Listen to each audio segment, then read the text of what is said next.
amatenda amalungi agogerwako mu butuufu ga Allah subhanahu wa ta'ala ali waggulu. Tumutendereza ne tumusaba okutuyamba okutusonyiwa obubi bw'emyoyo gyaffe n'obubi bw'ebikolwa byaffe. Oyo yenna Allah gw'aba alungamizza teryasobola kumubuza, ne gw'aba abuzizza teryasobola kumulungamya. Kakasa mu mutima gwange era njatuza n'olulimi lwange nti teri kisinzibwa mu butuufu okuggyako Allah subhanahu wa ta'ala yekka, atalina kimugattibwako kyonna na kimu. Era kakasa mu mutima gwange ne njatuza n'olulimi lwange nti Muhammadin sallallahu alaihi wasallam muddu wa Allah era mubaka we. Ebigambo ebisinga okuba ebituufu nga bya mazima kitabo kya Allah Qur'ani eyo ey'ekitiibwa entukuvu, n'obulungamu obusinga okuba obulungi bwe bulungamu bwa Nabbi Muhammad sallallahu alaihi wasallam ze hadisi z'entuufu oba ebigambo Nabbi sallallahu alaihi wasallam byayogera n'ebikolwa ebyakolebwa n'ebyakolebwa nga wali n'abikkiriza. Ebigambo n'ebikolwa ebisinga okuba ebibi ebizule mu ddiini, buli kizule kyonna kiba kigunje, ate buli kigunje kyonna kiba kyabubuze, ate nga buli kyabubuze kitwala abantu mu muliro. Abange mu abakkiriza mutye Allah mu butuufu bw'okumutya, temutuukibwako kufa okuggyako nga muli abasiraamu abannamaddala. Abange mu abakkiriza mutye Allah era mwogerenga ebigambo ebituufu. Allah abalongooseza emirimu gyammwe era abasonyiwe ebibi byammwe. Oyo yenna agondera Allah n'omubaka we Muhammadin sallallahu alaihi wasallam aba yeesiimye olw'esiima olunene. Abange mu abantu mutye omulabirizi wammwe Allah, oyo yabatonda nga bajja mu mwoyo ogumu era mwe yatonda mukyala waagwo n'azaalukusa okuva mu kyombiriri abasajja bangi n'abakyala. Mutye Allah oyo gwe musabirigana ku lulwe Allah kuva ddanga mutunuulizi gye muli. Inna Allaha kana alaykum raqiba. An Abi Hurairah radiyallahu anhu أن رسول الله صلى الله عليه وسلم قال: حق المسلم على المسلم 5: رد السلام، وعيادة المريض، واتباع الجنائز، وإجابة الدعوة، وتشميت العاطس. متفق عليه. وفي رواية لمسلم: حق المسلم 6: إذا لقيته فسلم عليه، وإذا دعاك فأجبه، وإذا استنصحك فانصح له، وإذا عطس فحمد الله فشمته، وإذا مرض فعده، وإذا مات فاتبعه. رواه مسلم. حديث جيبك أبي هريرة رضي الله عنه. النبي صلى الله عليه وسلم يقام حق المسلم وبفنانيزبwa bw'omusiraamu ala al-muslimi omusiraamu munne 5 buli ebintu 5. Ekisooka raddu salaami, bw'aba akutuledde salaamu okumuddamu salaamu. Ekyokubiri iyadatul mariidi, bw'abanga mulwadde ogende omulambuliko mu ddwaliro oba wakawaali. Wattiba'ul janaizi, then waba afudde tugenda okumuziika n'ogoberera jeneza. Wa ijabatu da'wati, waba akuyise oyanukule omulanga gwe. Tayyib, wa tashmitul aatisi, then waba ayasimudde n'agamba alhamdulillah omugambe yarhamukallah. Waliwo enjogera ya muslimu yagamba obuvunaanyizibwa bw'omusiraamu eri musiraamu munne biri ebintu 6. Bw'obanga omusanze fasallim alayhi, mutolere salaamu. Wa idha da'aka, bw'aba akuyise kupate hakiika kuyingira nnyumba biki, fa ajibuhu, yanukula omulanga gwe. Wa idha stansahaka, bw'aba akwebuuzizzaako kumuwabula okumuwa ku magezi, fansah lah, mubulire ekituufu. Wa idha atasa, bw'aba yasimudde fahamida allaha, n'agamba nti alhamdulillah, fashammituhu, omugambe yarhamukallah. Wa idha marida, bw'aba alwadde fa'uduhu, genda omulambule. Wa idha mat, bw'aba nga Mungu amugeredde n'afa, fa'atba'ahu, genda omuziike omugoberere oba ogenda oziike. akatono ennyo almuslimu omusiraamu yu'minu akakasa akkiriza bimaali akhihi almuslim kyalina ku muganda wo omusiraamu min alhuquqi wal adab waliwo obuvunaanyizibwa n'empisa zalina okweyisa ku musiraamu munne tajibu lahu alayhi ebyo nno byomukakatako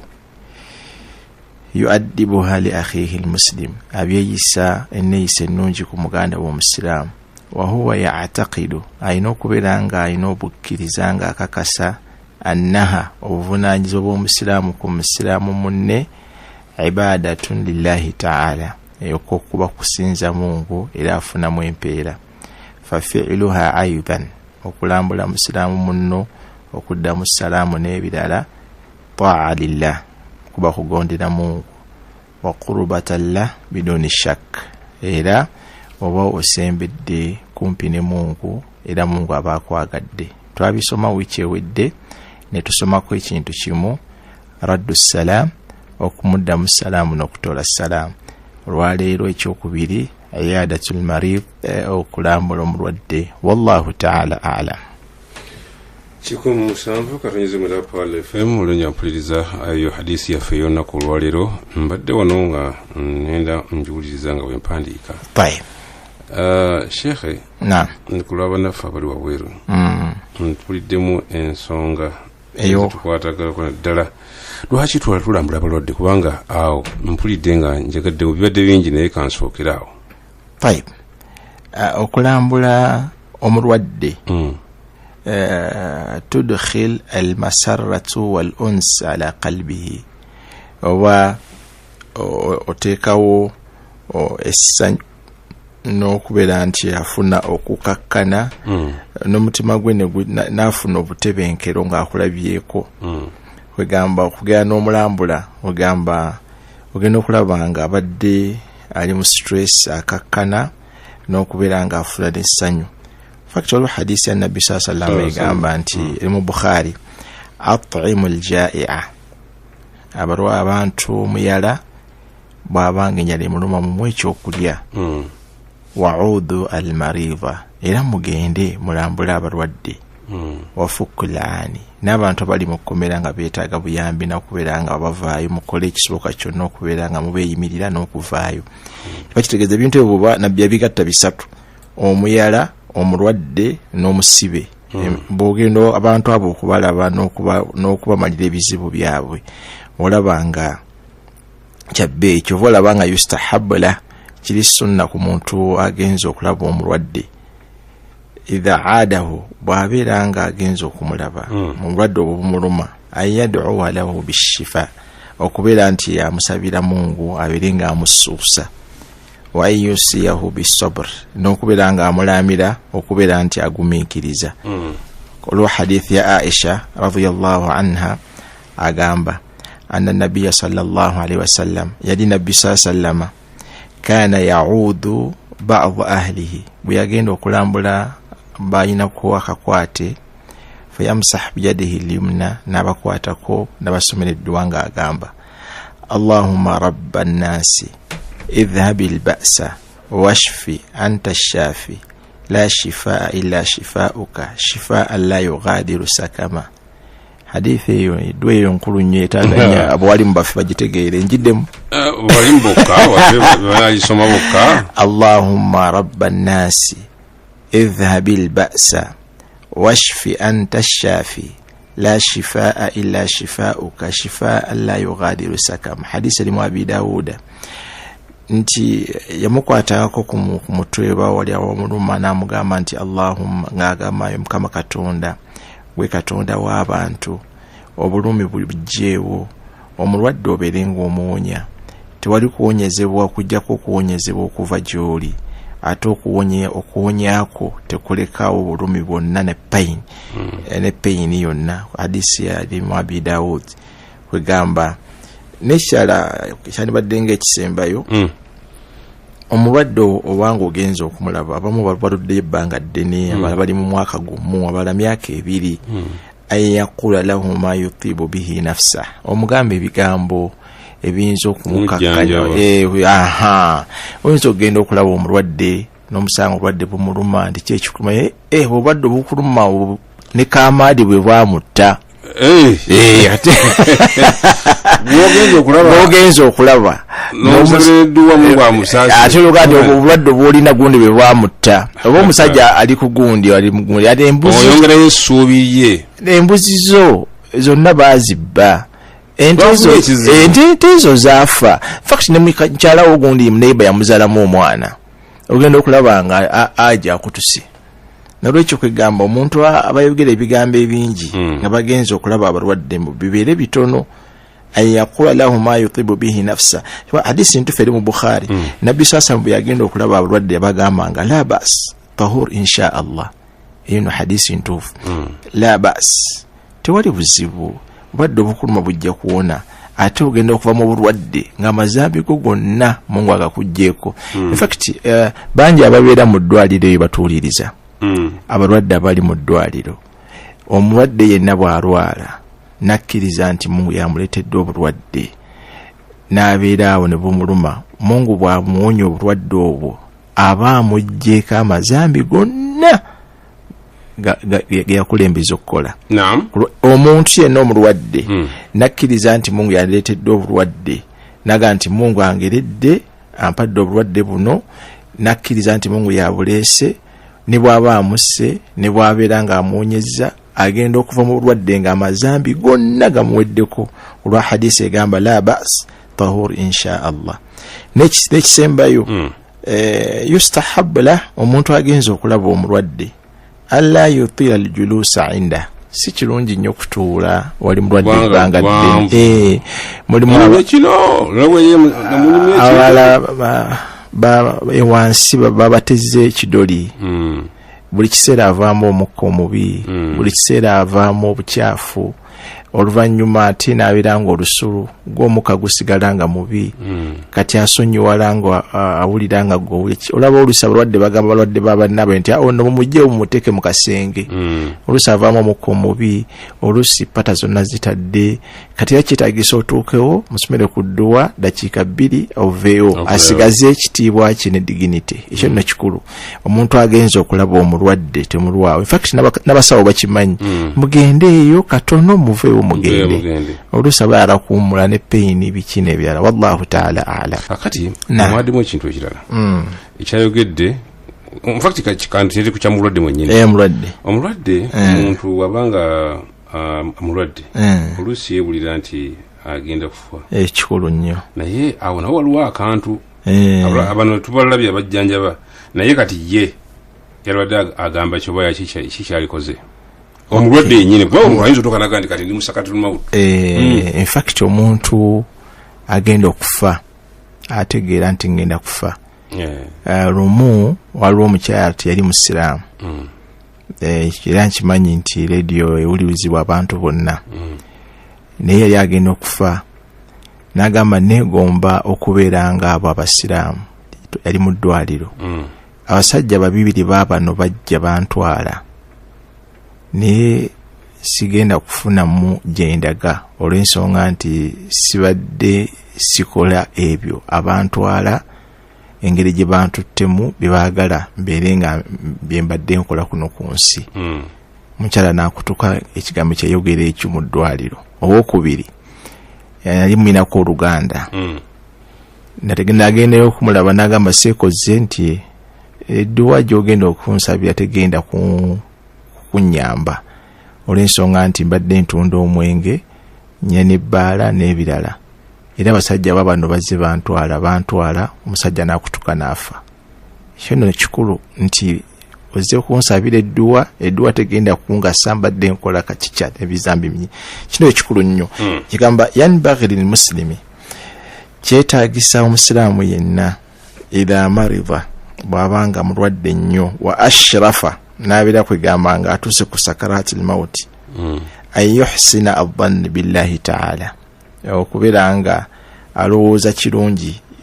eyo gy'alaga kwegamba kubanga Allah ye muki Allah mulungi subhanahu wa ta'ala yandibadde agamba nti sawfa yarhamni insha Allah Mungu ajja kunsaasira era wala yu'adhibani Mungu tajja kumpa punishment nebya ekyo no kikulu wafe tulina okulowooza ekirungi eri Mungu ate wayaghfirla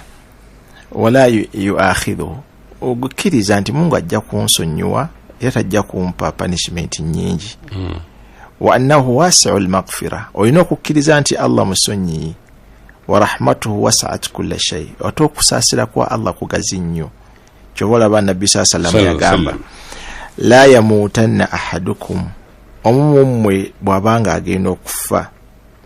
agenda okufa illa wa huwa yuhsinu billahi adhan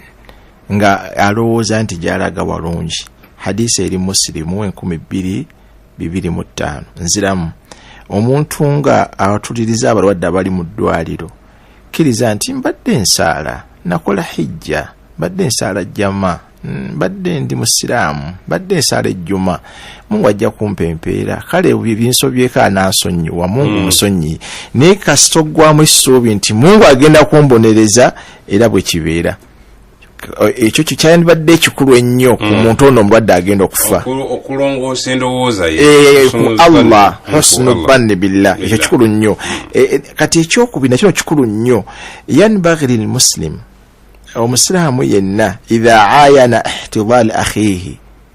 bwalabanga muganda woona agenda kufa kubanga omuntu amujjanjaba amulaba ayulqinahu kalimat al ikhlas aberenga agezaako okwogera ekigambo la ilaha illa Allah kati bwakyogera takimugamba gwe kitiriza okukyogera ng'oli kumpi naye rajaa oba oliawo ayakuna akhiru kalamihi la ilaha illa Allah fayudkhila aljanna ekyo kyokka wabanga kyekigambo ekisembeyo ku lulimi lwe Mungu amuyingiza ejjana. In fact wano message yange eri nnyo ku bantu abazadde abaweerera abaana baweerere nnyo abaana abawala eddiini abaana abawala be basinga okubeera ku bafu abafa kubanga omuwala abeera nnyo ku taata we ng'afa omwana omuwala abeera nnyo ku maama we ate era omwana omuwala abeera nnyo ku bbaawe bana abalenzi babuuza ceeke ziriddawa n'akatabo ka ceeke n'ebirala n'olwekyo kwegamba ono ali wano omujjanjabi si kuba biwoobe naye bw'alaba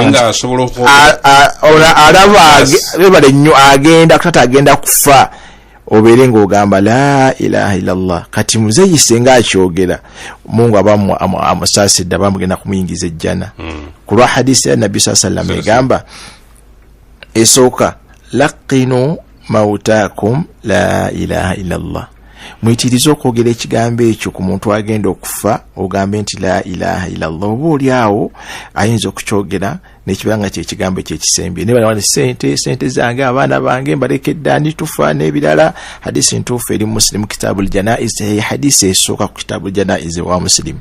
wali qawlihi sallallahu alaihi wasallam Nabbi sallallahu yagamba man kana akhiru kalamihi la ilaha illallah dakhala aljanna eyo hadisi nkulu nnyo man kana akhiru kalamihi omuntu ekigambo ekirisembayo ku lulimi lwe ng'agenda okufa n'agamba la ilaha illallah dakhala aljanna oyo Mungu abagenda kumuwa jjana hadisi eri mu Ahmad omujalad ogwokutaano hadisi 33 nakyo ogamba ezo simatidde sharuhu mbuze naye kamala okuva eno kale hadisi zombi zinkutteko kubanga kanko Sheikh tugere mukumulako wadde omusomedde hadisi bbiri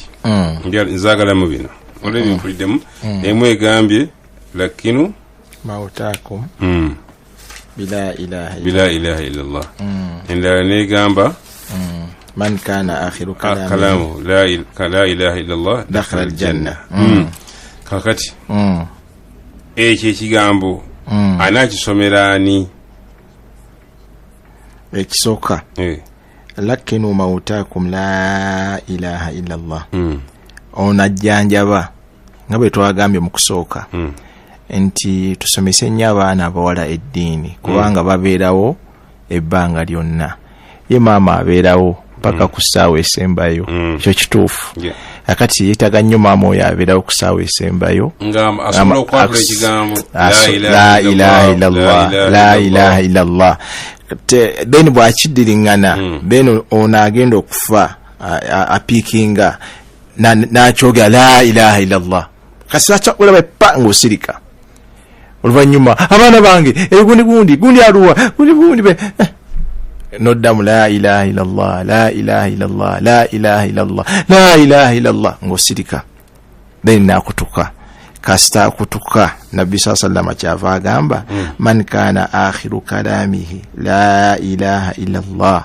omuntu yenna ekigambo ekiba kisembye ku lulimi lwe n'agamba la ilaha illallah dakhala aljanna reward jafuna Allah kyaba amuwadde kumuyingiza jana tusamunga tuteke mwabo nno en edda nze nga fa bakuleba muzei baffe bama sheikh basomangawo Qur'ani ekiseera ekyo kitambula kitya kituufu kituufu awo mulwali tusomangawo Qur'ani kituufu olw'ensonga ebintu bibiri ekisooka kiri sunna omuntu ono walladhi dhaharat alayhi alamat almaut omuntu amaze okulaga obubonero nti agenda kufa yesika in fact bamuyita al-muhtadhar agenda okufa yuwajjahu ila al-qibla tumutunuza mu kibula muftaj ala shaqqihi al-ayman kusaidi yaddyo wa illam yakun bwaba tatasobodde nga lwadde tasobola fa mustalqiya ala dhahrihi tumwebasa nga yebakidde eki omugongo naye warijlahu ala alqibla nga amagulu gagiki gatunudde mu kibula webale nnyo kakati wano ekyo kyobadde ogamba wanishtaddat bihi sakaratul mauti senga omulwadde ayitiri engolaba ali kumpi kufa bulwadde bumuluma bumuzeeno quri'at alayhi suratu yasin tewali buzibu tusobola okusoma suratu yasin ate no hadisi egamba suratu yasin bw'oba ng'okikoze rajaan oba olyawo an yukhaffafa Allahu ta'ala alayhi bibarakatiha okubeera nti Mungu asobola okubeera nga amukendeereza ku bulumi n'okumukendeereza ku olugendo lwe safari nnene suratu yasin ne baraka mpitirivu in fact sibigambo si byaffe hadisi ntuufu lwakuba nti ninamu ebintu bibiri waliwo ejjamu ku sahib al-firdaus nga ajijja ku Abi Darda ne Abi Dhar kati sanadi eyo erimu baafu obunafu naye ate sanadi ya Abu Dawuda ne Nasai teyina buzibu ekyo nno wali obuzibu awo hadisi nga erimu Abi Dawuda ne Nasai bagireeta ku sanadi nga ntuufu nga Nabbi sallallahu agamba ma min mayitin yamutu tewaliyo mufuafa fatuqra'u indahu yasin ne bamusomera yasin bategeeza alladhi ishtadda bihi sakaratul maut onagenda okufa ne bamusomera yasin illa hawana Allahu alayhi Mungu amukendereza ku pain n'obulumi obwo bwasanga nga omwoyo guvaamu n'okumukendereza ko ne gyalaga ebintu otwadde bisatu okumuteeka mu kibula nolabanga obwadde sakarati eyitiridde nosoma suratu yasin tuddayo ku kiri era lakinu mautakum la ilaha illallah man kana akhiru kalamuhu la ilaha illallah dakhala aljanna akati ebyo tubigatta tutya okubigatta nti nno nti fakti nkiddiringana okusomesa nnyo abaana eddiini kubanga kati ani mukazi asobola okusoma suratu yasin wane Uganda illa qalil nekirala ekintu kino waliwo hadisi eno eri ku bintu bibiri kusaidia abavubuka tebakirabawo ate nga kituufu ate kusaidia bakitaffe ate basoma ate oluvannyuma lwakufa ebintu bibiri ekyalibadde ekituufu tusome ngambe nti abasiraamu basoma bati simanyi bavubuka n'abakadde abavubuka bweyogera ku kigambo Yasin awulira ekigambo oba kiki lwaki Yasin lwaki Qur'an yonna baraka fact waliwo omusajja omu kumbe gwa Nabi Muhammad sallallahu alaihi wasallam Nabi yagaa nti oyo yamiri wammwe yagenda obbasaaza no bali bagenda mu jihad kati ono bwe yasomanga era akesooka n'asoma essula endala n'afundikira ne kul huwallahu ahad n'addamu n'asomera akeyokubiri n'addamu n'asoma kul huwallahu ahad then kati bano ne bagamba ate Nabbi gwe yalonze ati balabanga akola bida ebaakomawo ne bamuwaabira nagaa nti ya Rasulallah nabadde imaamu waffe naye abadde atusomera kul huwallahu ahad buli raaka Nabbi yaga nti mumuleete Nabbi n'amubuuza lwaki n'agamba nti njagala nnyo n'amakulu agalimu amasusa agali mu sura eyo nkolera njagala Nabbi n'agamba buno nti ne Allah akwagala akati wonna woba osomye mu Qur'ani wa bbeeyi ne waba asomye Yasin ne waba asomye Alif Lam Mim ne waba asomye gundi Tabaraka ne waba asomye Qur'ani yonna baraka wa shifa wa rahma wajalna kiki siri hafizu naye gamba shifa dagala shifa wa rahma lilmu'minin gamba onna omuntu waba asomye mu Qur'an ekikhafafa ku mulwadde obulumi olwa baraka ebiri mu bigambo bya Allah subhanahu wa ta'ala obudde buntwala yate gwenze nkwagala bwembera naawe budde tubimalayo byonna mbuuza engeri egedde ku mulwadde ate noyogera wano omuntu ali mu sakaratul mawuti ati wabeerawo ebyo biwunzika ebintu bibiri Allah ayinza okuba omuntu oyo amujjuludde obanga amusaasire naye kanjogere kuwona Allah gwajjuludde omusiraamu afudde akolebwako kiwa biki bimukolebwako kubanga awo nawo waliwo embeteza nne omuntu ayinza okuba kamitu la ilaha illallah jogedde naye Mungu amala okumusirisa bepa awo waliwo akatalitali akakaberawo balina kumuteekateeka olwatusembyayo buli kika zino kale kanjogera ebintu ndobanga bisitwa bina kisooka taghmidh aynayhi wa satruhu bighita omuntu waba afudde amaaso gano tugazza kubanga kwegamba waliwo hadisi Nabbi sallallahu alayhi wasallam agamba hadisi ntuufu eri mu Muslim kitab al-janaiz Nabbi agamba nti inna ar-ruha idha qubidha tabi'ahu al-basar omwoyo guno bwebanga gujjiddwa mu muntu amaaso gasigala gagutunuulira kati gasigala bwe gati tikaddamu kutemya kati lumu dakhala sallallahu alaihi wasallam ala abi salama Nabbi yali amulwadde Nabbi n'agenda okumulaba agenda okutuuka wali bana abaaliwo tebategera ati omusajja afudde wakad shaqqa basara gamba la yartadde ilayhi tarafa nga amaaso tegakyatemya nga amaaso gali bwe gati Nabbi bwe yamulaba amaaso n'agazza bw'ati bw'amulogazza n'agamba nti omwoyo bwe gubeera nga gujjiddwa mu mubiri gw'omuntu amaaso gagugoberera kakati abaaliwo ne babeera nga batandise okukaaba n'ebirala kyetufuna mu hadithi eyo omuntu ekisookerwako waba afudde amaaso gano ogagira kyogazza n'okumugolola ekyokubiri alla yuqaala indahu illa khaira tetwogera bigambo bingi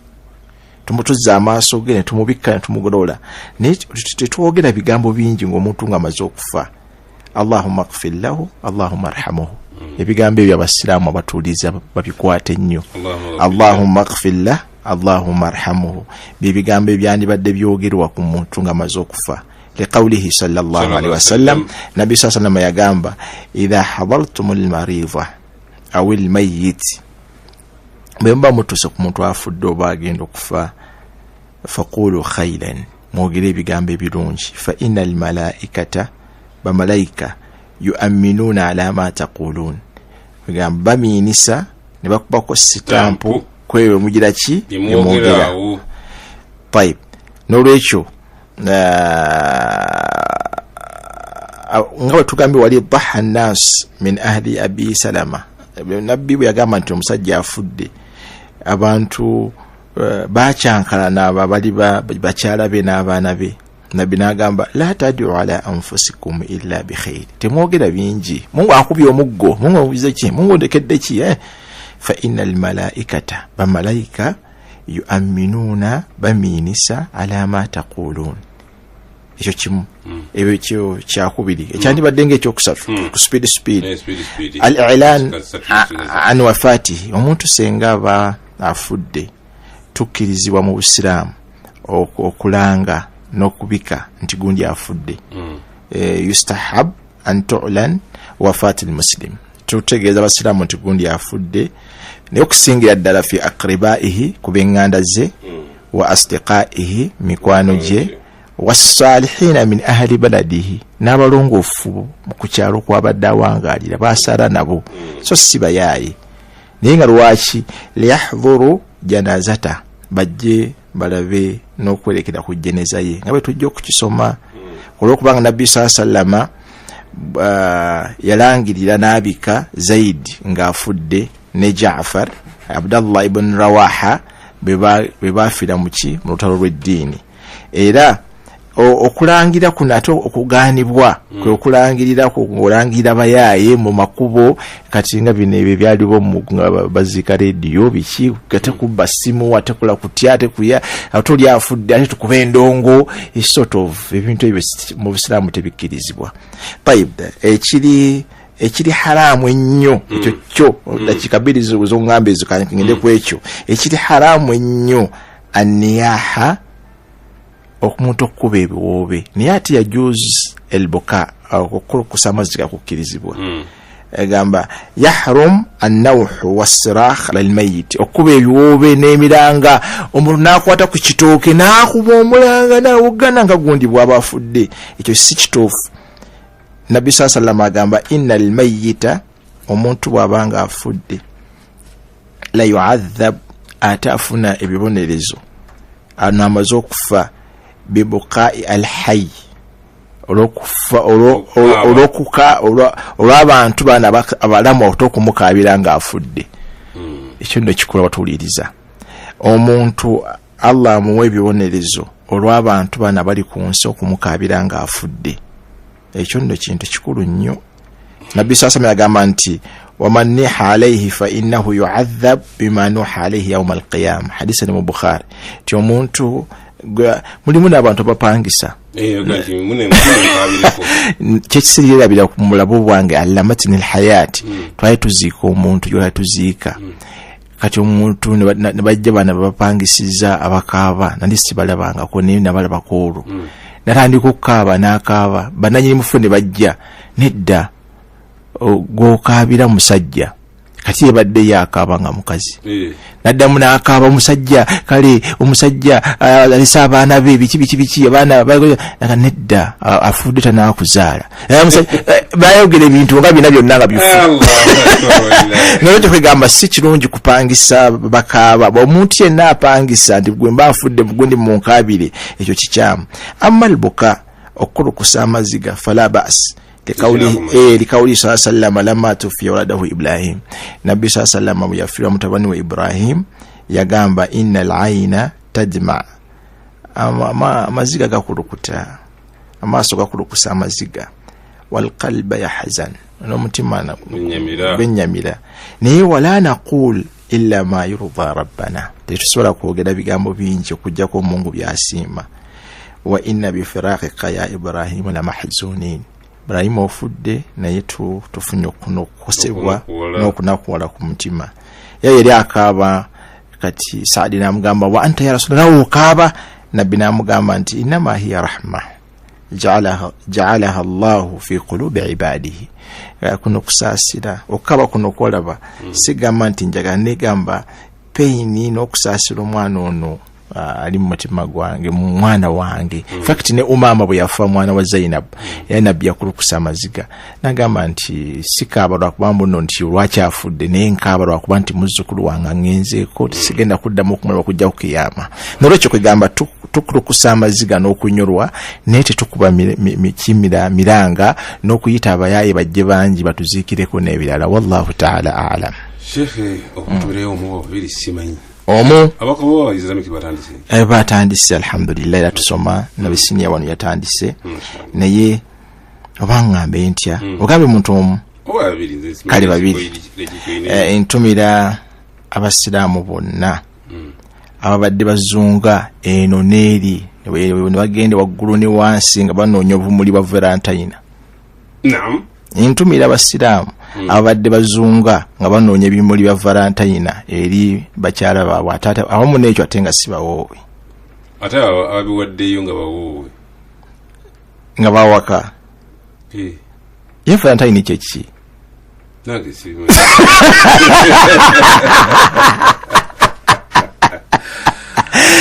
asembayo ntumira abasajja n'abakyala balina abasukka emyaka 40 nga bakyakwana n'okwegomba abakazi abafumbo n'abasajja abafumbo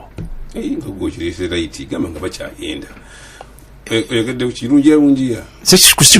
sikirungi neewuunya myaka 40 myaka 5 myaka 6 era omuntu akyakwana nabbi yagamba omuntu ayina emyaka egyo Mungu n'agikuwa tewali excuse yonna ekugana kuyingira jana naye obanga olina emyaka egyo ng'okya ogamba shaibatu zani akasajja kakinvinvi akakyakwana bebamu ku bantu Allah batagenda kusonyiwa naye tuli mu nsinga abantu abo bangi tekamuna ekino n'agandi bagamba enkulu tenywa Chikumu sababu kanisa na Pale FM oye muganda fe Sheikh Sultan Yahya Seganga tukomya olunaku lwalero mbebazanya tubadde bawuliza balungi vuba tulandikidde tukamukasera kano